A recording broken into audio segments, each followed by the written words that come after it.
Hello ninth class. Diversity in living organisms, यही continuation में हमारा चैप्टर चल रहा है। आज मैं आपको सेकंड लेक्चर देने जा रही हूँ। ये सेकंड लेक्चर मेरा बेस्ड है टेक्सोनॉमिकल हिरार्कीज पर। टेक्सोनॉमिकल हिरार्की, टेक्सोनॉमी मैंने आपको पिछली स्लाइड्स में बताया था कि टेक्सोनॉमी एक ब्रांच ऑफ साइंस है जो कि डील करती है जब हम किसी लिविंग ऑर्गेनिज्म को किसी कैटेगरी में डालते हैं, उसको क्लासीफाई करते हैं। तो आज हम इसके बारे में पढ़ेंगे कि हिरार्की ऑफ क्लासिफिकेशन क्या है, किसने कौन सी थ्योरी दी, वो थ्योरीज क्यों नहीं चल पाई और जो चल पाई वो किस लिए चल पाई। टेक्सोनॉमिकल हिरार्की में जो वेरी फर्स्ट पार्ट हम लोग पढ़ रहे हैं that is hierarchy of classification, यानी कि क्लासिफिकेशन को आप कितने हिस्सों में कितने लेवल्स पर रखते हैं।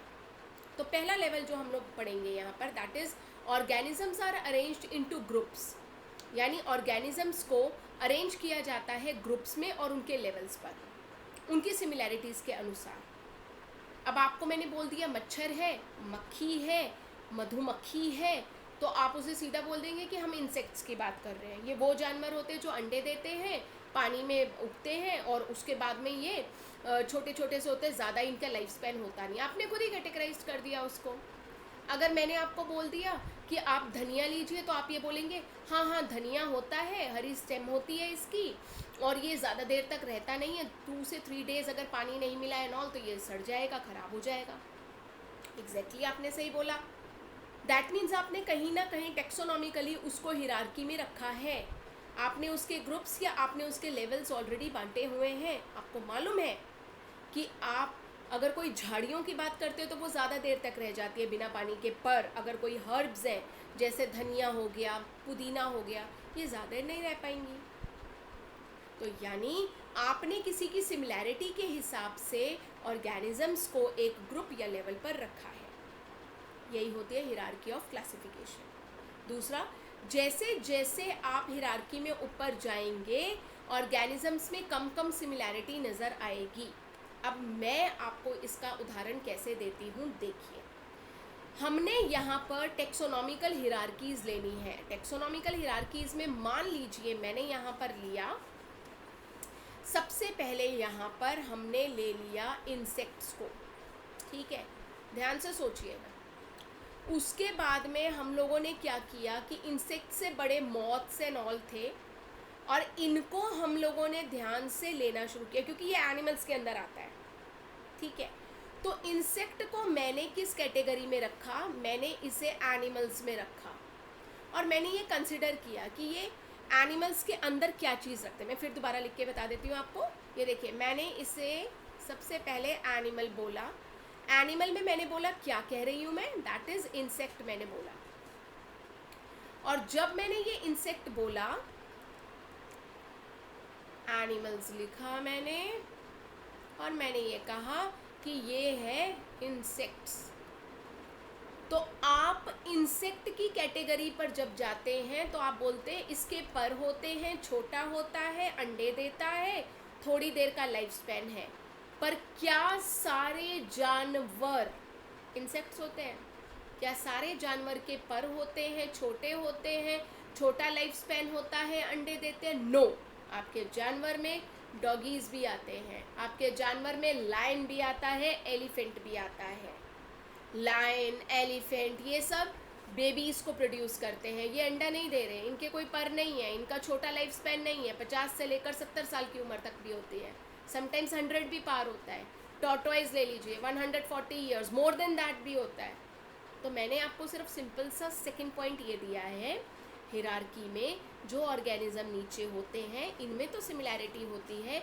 जब जब हम हिरार्की में ऊपर जाते जाएंगे, जैसे इंसेक्ट के ऊपर वाले दूसरे हुए, ठीक है, उसके ऊपर दूसरे हुए, अभी मैं पढ़ाऊंगी आपको ये सब, ठीक है। पर जब आप उसको एनिमल्स में कंसिडर करो, क्योंकि आते तो ये सब एनिमल्स में ही है, तो क्या ये एनिमल्स जो हैं वो बिल्कुल वही सिमिलैरिटी रखते हैं जो इंसेक्ट्स रखते हैं? नॉट एट ऑल, बिल्कुल नहीं रखते हैं। वही चीज़ को हम आगे पढ़ने जाते हैं। ये है हमारा हिरार्की ऑफ बायोलॉजिकल क्लासिफिकेशन। अब आप इसे ध्यान से देखिए, मेरे पास में यहाँ पर एक पूरा क्लासिफिकेशन दिया हुआ है और इस क्लासिफिकेशन में हम लोग बात करेंगे नीचे से ऊपर की। ये डायग्राम को ध्यान से समझिएगा। मैंने कहा हम नीचे से ऊपर जा रहे हैं, ये है नीचे, यानी ये जो स्पीशीज़ है ये नीचे है, और ऊपर कहाँ है, ये किंगडम है। नीचे से ऊपर का मतलब ये नहीं जैसा यहाँ पर दिखाई गया है, नीचे से ऊपर का मतलब यहाँ ये है कि आपके आसपास जो जानवर दिखते हैं वो देखे आपने, फिर आपने अपने प्रदेश के जानवर देखे, फिर आपने अपने राष्ट्र के जानवर देखे, फिर आपने दूसरे देशों के जानवर देखे, फिर आपने कॉन्टिनेंट्स के जानवर देखे, फिर आपने वर्ल्ड के जानवर देखे, फिर आपने यूनिवर्स के जानवर देखे। तो जो आपने अपने एरिया में जानवर देखे थे वो सबसे छोटे जानवर थे, यानी कि आपने जो देखा आपने उन्हें छोटे स्तर पर देखा, और जो सबसे बड़े स्तर के थे वो यूनिवर्स में मिलने वाले सारे जानवर थे, जो आपके डेफिनेटली इस लेवल से ऊंचे थे। तो यहाँ बात छोटे से बड़े की ये नहीं है कि साइज़ छोटा है उसका, यहाँ बात है आपने कम दायरे में देखे, कम रीजन में देखे। जब आप उसको बड़े रीजन में देखेंगे तो अलग होगा, क्योंकि जानवरों की बात कर रहे हैं हम, तो हम किंगडम एनिमीलिया ले रहे हैं, यानी वो जिसके या तो 2 पैर होंगे या 4 पैर होंगे, या उसके पर होंगे, या फिर उसके पास फिन होंगे, या वो पानी में रहेगा या बाहर रहेगा, या दूसरों के ऊपर खाने पे डिपेंडेंट रहेगा, अपने जबड़े से नोच कर या चीर कर तब खाएगा, या फिर वो इतना छोटा है कि अपने बॉडी से ही खाना खाएगा, या फिर अपनी ज़बान से खाएगा। तो भाई सीधी सी बात है, हिरार्की ऑफ बायोलॉजिकल क्लासिफिकेशन आपके सामने बनी ज़रूर ऐसे है कि सबसे ऊपर आपको पर्पल कलर का स्पीशीज़ दिख रहा है, यहाँ भी देख लीजिए आप, पर्पल कलर का स्पीशीज़ है, यानी ये छोटा एरिया है। आप तो स्पीशीज़ बहुत कम जानते हैं, ये बहुत छोटा एरिया है, बट उसके बाद में स्पीशीज़ के बाद में जीनस देखा जाता है, फिर फैमिली देखी जाती है, ऑर्डर, क्लास, फाइलम, किंगडम देखा जाता है। तो असल में ये क्या चीज़ है, इसे बहुत ध्यान से समझने वाली बात है। अगर आप सिर्फ एक शब्द बोल देते हैं जानवर, तो वो सबसे बड़ा क्लासिफिकेशन है, यानी किंगडम जानवर बोला है आपने। फिर हमने आपसे पूछा जानवर कौन सा, यानी वो जानवर जिसकी रीढ़ की हड्डी है, क्योंकि जब आप नीचे से ऊपर जाते हो तो आपको इतना नहीं पता चलता, जब आप ऊपर से नीचे जाते हो तो आपको पता चलता है। अब आपने जानवरों को ऑल ओवर दी वर्ल्ड जानवरों को 2 हिस्सों में बांट दिया। ऐसे जानवर जिनकी रीढ़ की हड्डी है उन्हें कॉर्डेट बोल दिया, ऐसे जानवर जिनकी रीढ़ की हड्डी नहीं है उसे नॉन कॉर्डेट बोल दिया। इन्हीं में सारे जानवर समाये हुए हैं। तो आपने कहा फाइलम कौन सा है, कि वो रीढ़ की हड्डी वाला है या ना रीढ़ की हड्डी वाला है।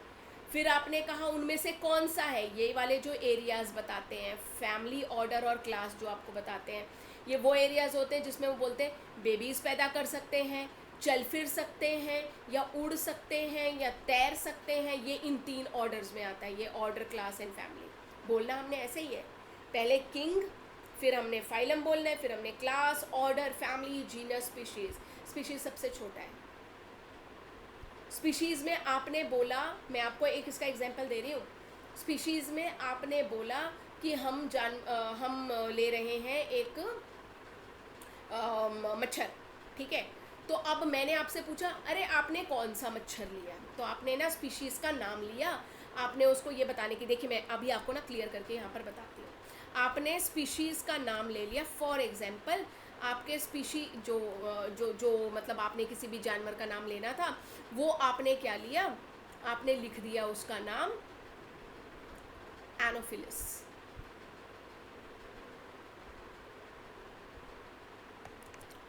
एनोफिलिस लिखा आपने। एनोफिलिस का मतलब क्या है, एनोफिलिस जो है आपने अभी तक जहाँ भी पढ़ा है, एनोफिलिस का अपने आप में मतलब था कि ये वो मच्छर है जिसकी वजह से आपको मलेरिया होता है। आपने एक नाम लिखा सिर्फ एनोफिलिस, ये आपका स्पीशीज़ है, ठीक है।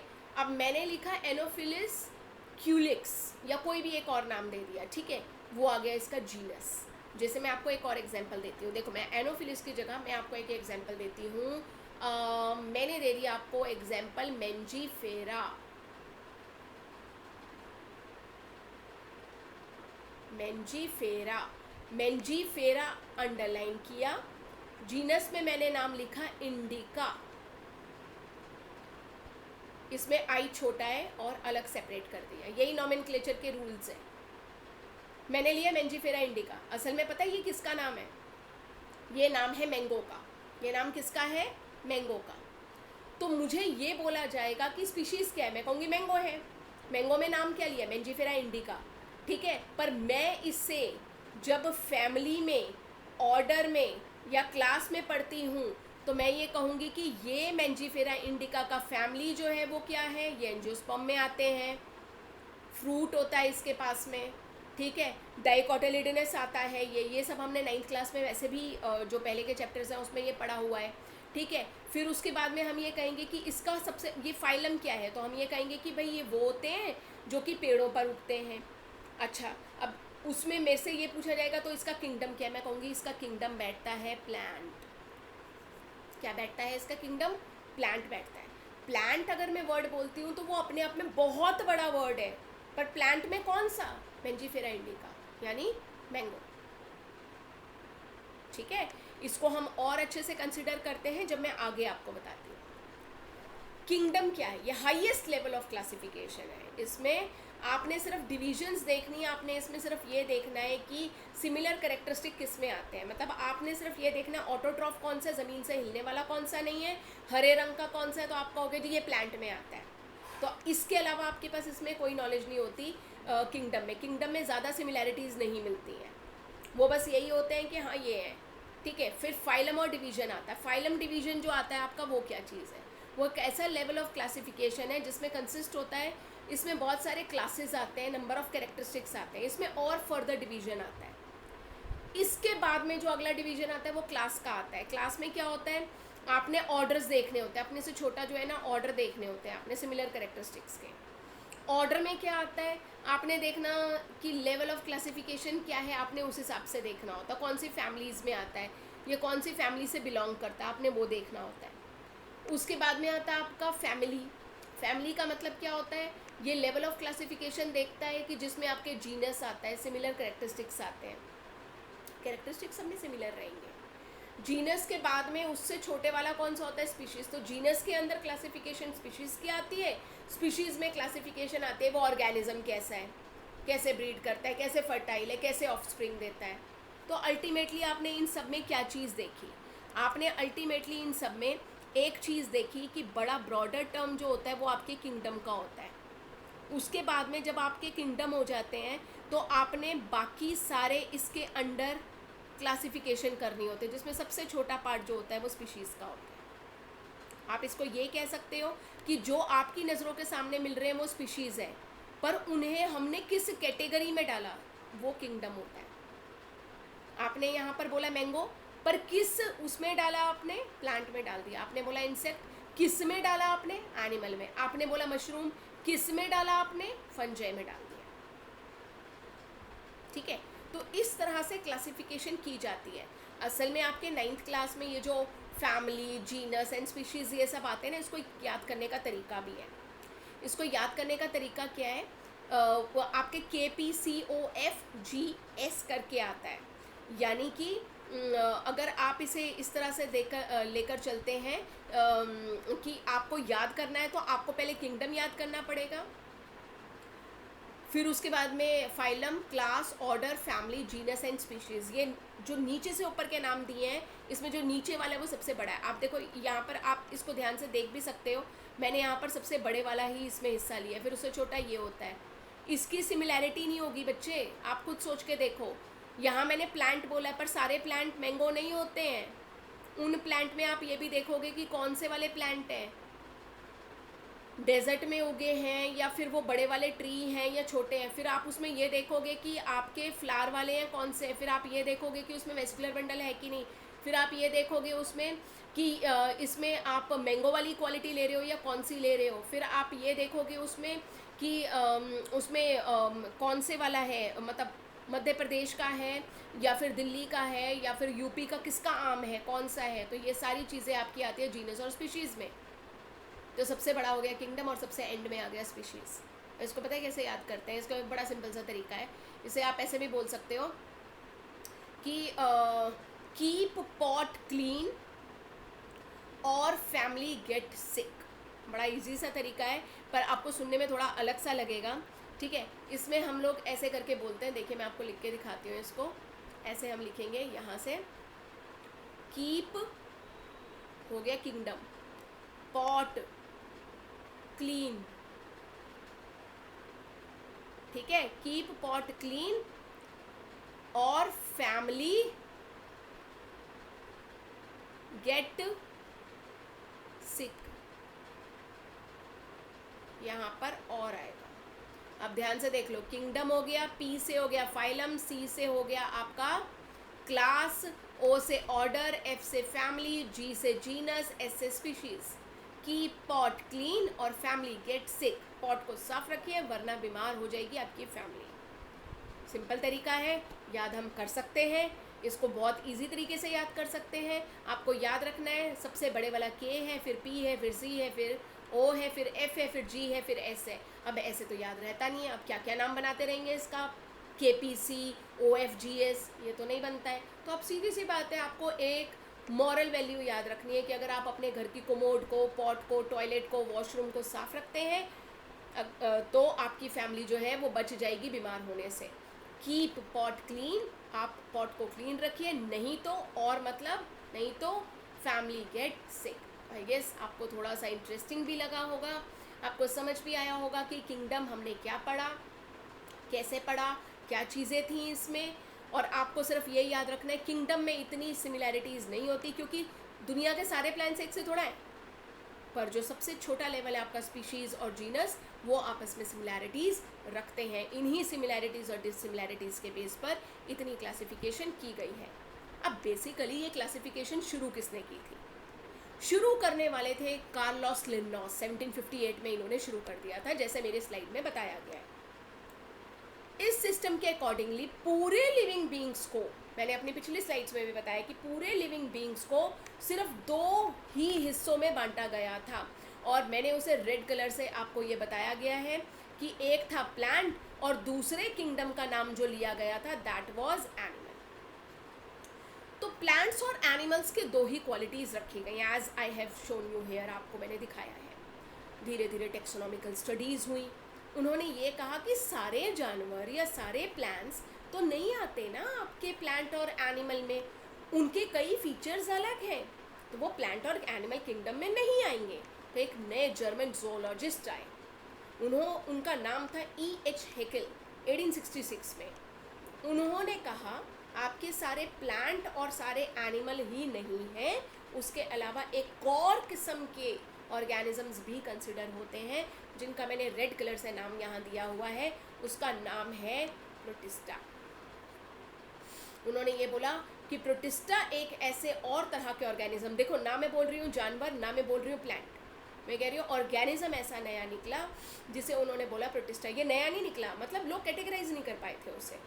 कार्लोस ने सबसे पहले 1758 में शुरू कर दिया था कैटेगराइज करना, वो कहता था पूरी दुनिया के जानवर ही हैं या फिर प्लांट्स ही हैं, बट E.H. हेकेल ने 1866 में उसकी थ्योरी को इनवैलिड बताते हुए बोला कि प्लांट और एनिमल किंगडम के अलावा भी कुछ ऑर्गेनिजम्स हैं जो इन दोनों जैसे कतई नहीं हैं, बिल्कुल नहीं है।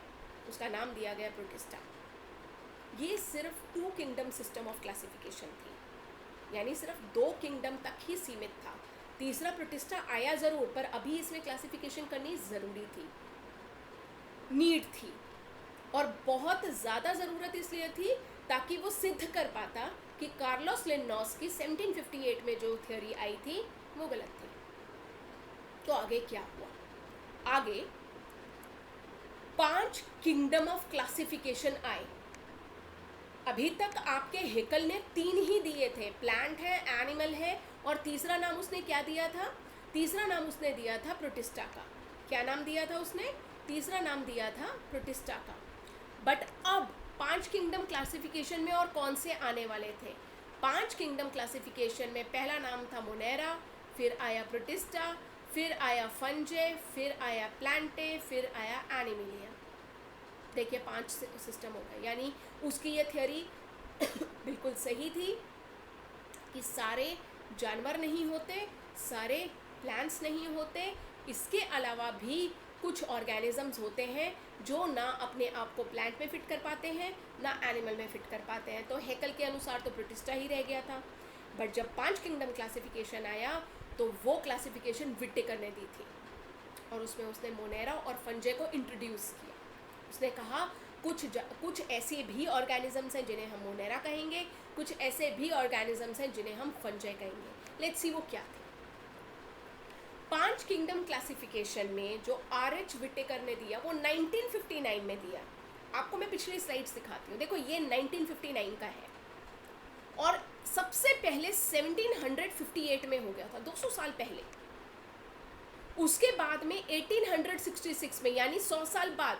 तो ये 300 साल तो ऑलमोस्ट लगा है ये बताने में कि सारे प्लांट और सारे एनिमल्स नहीं है। 100वें के दूसरे साल में तो ये बताया गया है कि भाई प्रोटिस्टा भी है।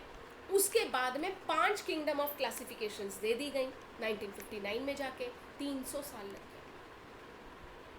इतने सालों से काफ़ी सारे साइंटिस्ट ने कोशिश करके कैटेगराइज किया, क्लासिफाई किया, बताने की कोशिश की कि किस तरीके से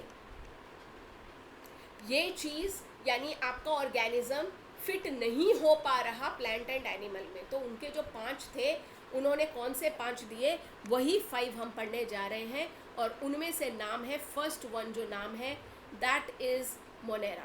पहला नाम है मोनेरा। ये प्रोकैरियोटिक होते थे। देखो मैंने आपको सेल्स एंड टिश्यूज़ में बताया हुआ है। प्रोकैरियोटिक मतलब पी से पुराना, पी से पुश्तैनी। तो पहले वाले जो आपके जितने ऑर्गेनिज्म थे जिनके पास न्यूक्लियर मेम्ब्रेन नहीं था उनको प्रोकैरियोटिक कहते थे। इनके पास सेल ऑर्गेनेले नहीं थे। ये रिप्रोड्यूस अपनी सिर्फ एक बॉडी से ही करते थे। यूनिसेलुलर थे ये, पर बैक्टीरिया जैसे थे। इनके 2 ही एग्जाम्पल्स आए। किंगडम मोनेरा में ऐसे ऑर्गेनिजम्स रखे गए जिन्हें ना जानवर कहोगे, ना प्लांट कहोगे, ना प्रोटिस्टा कहोगे। ये वो थे जिनकी न्यूक्लियर मेम्ब्रेन है ही नहीं। इतने सिंपल, इतने सीधे साधे ये 2 ही आए। एक थे बैक्टीरिया और एक थे ब्लू ग्रीन एल्गी, जो मैंने यहाँ मेंशन किया। दूसरा आया आपके पास में प्रोटिस्टा। दूसरा नाम आया प्रोटिस्टा। प्रोटिस्टा क्या था? ये भी यूनिसेलुलर थे डेफिनेटली, ठीक है। ये यूकेरियोटिक थे। ये क्या थे? यूकेरियोट्स थे। यूकेरियोट्स थे तो डेफिनेटली ये थोड़े एडवांस थे। प्रोकैरियोट्स की तरह न्यूक्लियर मेम्ब्रेन इनमें प्रेजेंट थी, उसमें नहीं थी। प्रोकैरियोट में एब्सेंट था। ये जो एग्जाम्पल आते हैं वो थे फंजे, एल्गे, प्रोटोजोन्स करके ये एग्जाम्पल्स आते हैं। ये थोड़े उनसे एडवांस थे। इनके सेल ऑर्गेनेलेज हुआ करते थे। ये आसानी से रिप्रोड्यूस होते थे। ये हार्श कैलेमिटीज़ को लेना शुरू हो गए, पर ना इनमें प्लांट का फीचर ना एनिमल का फीचर। वो भी यूनिसेलुलर था मोनेरा। प्रोटिस्टा भी यूनिसेलुलर है, पर वो पुश्तैनी था, पुराना था, पहले वाला था। ये वाले न्यू है। यू मतलब न्यू थे। और ये न्यू होने की वजह से क्या थे कि ये अपने आप में थोड़े एडवांस थे। फंजे, एल्गे, प्रोटोजोन इनके अंदर आते हैं। तीसरा आया फंजे। फंजे ने अपने आप को टोटली अलग कर दिया, क्योंकि प्लांट की तरह ये डेफिनेटली एक जगह ज़रूर है, पर ये खाने पीने का इंतज़ाम गली सड़ी चीज़ों से करता है। इसलिए इसको हम कहते हैं कि ये सेप्रोफाइट था। क्या था ये? सेप्रोफाइट था। ये दिखता था, तो यानी यूनिसेलुलर नहीं है, मल्टीसेलुलर है। इसका आकार था, यानी ये यूनिसेलुलर की तरह कोई ऐसा ही इधर उधर से टेढ़ा मेढ़ा नहीं है। इसका कोई ना कोई शेप होगा, जैसे हम मशरूम कहते हैं, अगैरिकस कहते हैं उसे, ठीक है। फिर हमने ये भी जानने की कोशिश की कि ये जो है अपना खाना गली सड़ी चीज़ों से ही बनाता है, तो सेप्रोफाइट तो हो ही गया ये। फिर हमने चौथे किस्म का किंगडम जो फाइंड आउट किया, दैट वाज प्लेंटे, जो कि आज तक का सबसे बड़ा आपके पास में एक एग्जांपल आता है प्लेंटे में कि मल्टी सेलुलर होते हैं, ग्रीन प्लांट्स होते हैं, ऑटोट्रॉफ होते हैं, ये एल्गे के एडवांस्ड होते हैं, ये यूकेरियोट्स हैं। ये एग्जांपल्स तो आपने भूलने ही नहीं है साथ में। एक बार यूकेरियोटिक आ गया तो इसके सेल्स भी यूकेरियोटिक ही हैं। अब ये पुराने तौर पे नहीं रहते, न्यूक्लियर मेम्ब्रेन इनके पास होती है, ये अपने सेल्स को डिवाइड कर सकते हैं, इनके पास में डीएनए स्ट्रक्चर भी है, ये अपने आप को भली भांति आगे जानते हैं कि कितने तरीके से रहना है, सस्टेन करना है, सर्वाइव रहना है। लास्ट में आते हैं आपके एनीमिलिया। एनीमिलिया क्या है? मल्टी सेलुलर है, डेफिनेटली यूकेरियोटिक है, डेफिनेटली दूसरों पर डिपेंडेंट है, तो हेट्रोट्रॉफिक है। ये एनिमल्स आते हैं इसमें सारे। एनिमल्स में भले मैं इंसेक्ट बोलूँ, सांप, या फिर उसकी तरह मैं बोल सकती हूँ क्या कहते हैं छिपकली की तरह मैं रेप्टाइल्स बोल सकती हूँ।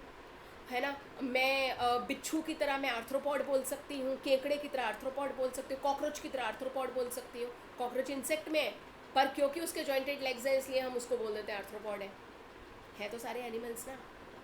तो एक तरह से विटेकर ने ये साबित कर दिया था कि मोनेरा हो, प्रोटिस्टा हो, फंजे हो, प्लांटे हो या एनिमीलिया हो, ये सब आपस में एक दूसरे से बिल्कुल भी गुण या मेल नहीं खाते हैं।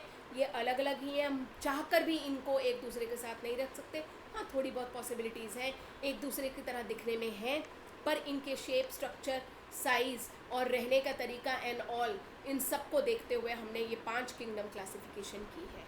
आपको 2 किंगडम क्लासिफिकेशन पता चल गई, आपको 5 किंगडम क्लासिफिकेशन पता चल गई, 3 साइंटिस्ट के नाम पता चल गए। जो साइंटिस्ट के नाम मैंने आपको यहाँ दिए थे, एक थे कार्लोस लिन्नॉस जो शुरुआत में थे, फिर E.H. हैकल जिसने प्रोटिस्टा इंट्रोड्यूस किया था, फिर उसके बाद में R.H. विटेकर जिन्होंने इनको 5 किंगडम क्लासिफिकेशंस में डाल दिया। That means Monera, protista, फंजे, Plantae and Animalia. आगे फर्दर स्लाइड्स में मैं आपको ये बताऊंगी मोनेरा कैसा है, प्रोटिस्टा कैसा है, फंजे में क्या होता है, प्लांटे में क्या होता है, एनिमीलिया में क्या होता है। मेन फोकस हमारे चैप्टर का प्लांटे एंड एनिमीलिया में ही रहेगा। मोनेरा, प्रोटिस्टा, फंजाई आपको इसलिए जानना है ताकि आप कल को ये गलती ना करें कि सिर्फ plant and animal he kingdom है। और एक बात हमने हमेशा याद रखनी है, किंगडम में सिमिलैरिटीज़ कम होती हैं। यानी अगर तुम किंगडम के ऊपर गद्दी बिछाओ और बैठ जाओ और बोलो मैं तो एनिमीलिया पे बैठा हूँ, तो तुम्हें अगर मैं बोलती हूँ ना एनिमल्स, तो तुम्हारे दिमाग में अपने आप 20 किस्म के एनिमल्स आएंगे। किस्म के मैंने बोला, यानी आप कहोगे मैम जो पानी में रहते हैं, मैम पानी में रहने वालों की भी कैटेगरी आप बांट दोगे। मैम वो जिनके जॉइंटेड फीट है जैसे क्रैब, लॉबस्टर, ठीक है, बिच्छू हो गया। मैम मछलियाँ भी हैं, वो पाइसियन में आती हैं। मैम इसमें सील एंड ऑल भी वो रेप्टाइल्स में आते हैं आपके। मैम इसमें कोरल्स हैं एंड पॉलिप्स हैं, मेड्यूसाज हैं, वो बिल्कुल ही अलग उसमें स्पॉन्जेस एंड स्पॉन्जिलाज में आते हैं। प्रोटिस्टाज में एंटर होते हैं वो सारे। तो आप अपने आप ही कैटेगरी सिर्फ पानी के अंदर ही आपने बना दी है। उसके बाद जैसे ही आप लैंड पर आओगे आप बोलोगे मैडम जी 2 पैर वाले जो उड़ते हैं उनको हम बर्ड्स बोलते हैं। मैं अभी एनिमीलिया की गद्दी पे बैठी हूँ, मैं सिर्फ ये बोल रही हूँ एनिमल है। आपने मेरे को इतने सारे सब कैटेगरीज बता दी। अब सोचो एनिमीलिया में कोई सिमिलैरिटी है? नो, बट इसके आगे स्पीशीज़ तक में बहुत सिमिलैरिटीज़ हैं। आप ये कहोगे एक किस्म के जिनके पर होते हैं, छोटे होते हैं, लाइफ स्पैन छोटा है, अंडे देने वाले, आप उसे कंसिडर करके बोलोगे ये इंसेक्ट्स हैं। जो बेबीज़ देते हैं आप ये बोल दोगे जी ये मार्सूपियल्स हैं, ये मैमल्स हैं। फिर आपके मैमल्स में भी चेंज हो गए, वेल भी मैमल है पर वो रहती पानी में है, आपने वहाँ भी कैटेगरी बांट दी। तो भैया एनिमीलिया अपने आप में एक बिगर है, वो सिमिलैरिटी नहीं रखता। जितने उसके नीचे के हैं, नीचे वाले कौन से जीनस एंड स्पीशीज, उनमें असली चीज़ होता है कि असली कौन से ऑर्गेनिजम्स इसमें आते हैं। इस तरह से हमने इस लेसन में 5 किंगडम क्लासिफिकेशन पढ़ लिया, 2 किंगडम क्लासिफिकेशन पढ़ लिया, कहाँ से शुरुआत हुई क्लासिफिकेशन की वो पढ़ लिया, और क्लासिफिकेशन के मेन कौन से आगे हमने पढ़ने हैं वो, जैसे मोनेरा, प्रोटिस्टा, फंजे, प्लांटे, एनिमीलिया, ये पढ़ लिया। इसके बाद में हम लोगों ने ये भी पढ़ा कि किंगडम्स में क्या है, फाइलम में क्या है। ये आपको डेफिनेशन भर जानना है, आपको मेनली कंसिडर किंगडम और जीनस एंड स्पीशीज़ पर करना है। आपने ये हिरार्की भी समझ ली कि मैम ने ऊपर टॉप पर तो ये स्मॉल है, स्मॉल का मतलब ये है कि ये कम है स्पीशीज़, यानी सारे जितने भी तुम्हारे फ्रूट्स हैं वो सारे के सारे मैंगो नहीं है। उसके बाद में तुमने ये भी पढ़ा कि बाकी और भी है, गुआवा भी है, फालसा भी है, ग्रेप भी है, स्ट्रॉबेरी भी है, वो सारे हैं, वो सब जीनस एंड स्पीशी में आएंगे। पर मेन सबसे बिगर वन क्या है? किंगडम प्लांटे, वो सबसे बिगर वन है। तो स्पीशी जो होती है वो छोटी होती है, उसमें वेराइटीज़ होती है, पर जो किंगडम होता है उसमें वेराइटी नहीं होती। यानी वेराइटी तो होती है, उसमें सिमिलैरिटीज़ नहीं होती है। अब आप प्लांटे में ये नहीं कह सकते कि सारे के सारे किंगडम जो है वो आपस में सेम है। नहीं भैया, प्रोटिस्टा अलग है, मोनेरा अलग है, सब अलग अलग है, पर स्पीशीज़ में ज़रूर मिलेंगे आपको। फिर आपने ये भी पढ़ा कि किंगडम और ये सब क्या हैं। मैंने आपको एक तरीका समझाया कि अगर आपको ये ऑर्डर वाइज सब कुछ याद करना है तो आपको कैसे करना है। मैंने आपको बताया कि पॉट क्लीन और फैमिली गेट सिक, पॉट को साफ रखो वरना फैमिली बीमार पड़ जाएगी, ठीक है ना। देखो इसको ऐसे भी है, देखो नीचे से पढ़ो कैसे, कीप पॉट क्लीन और फैमिली गेट सिक। नीचे से ऊपर तक हम गए हैं, पर आपके हमेशा लिखा ये जाएगा अपर एरिया में किंगडम रहता है, पर आपको बताना ज़रूरी था जब हम इसको डिपिक्शन देते हैं किसी डायग्रामेटिकली, तो इसमें जो मैंने ये पिरामिड बनाया है, इसमें पिरामिड में सबसे बड़ा एरिया किंगडम का होता है, सबसे छोटा एरिया स्पीशीज़ का होता है, इसीलिए ये डायग्राम ऐसे बनाई गई है। उसके बाद में मैंने आपको ये टेक्सोनॉमिकल हिरार्की से जो शुरू किया था, अब जो मैंने एंड किया है आपकी क्लासिफिकेशंस पर, जिसमें 2 kingdom classification and 5 kingdom classification मैंने पढ़ा। अब आपको मोस्टली क्लियर हो गया होगा कि इस लेसन में हमने प्लांट एनिमल के अलावा मोनेरा, प्रोटिस्टा एंड फंजे भी पढ़ना है। याद रखना है कौन से यूनिसेलुलर है, कौन से मल्टी सेलुलर हैं, आपको ये सारी चीज़ें याद करके रखनी है। टिल देन बाय, और अगली स्लाइड्स के लिए रेडी रहिएगा, क्योंकि उसमें मैं आपको Monera, protista, फंजे, plant and Animalia के बारे में एक एक करके अलग अलग स्लाइड्स में बताऊंगी। Till then bye.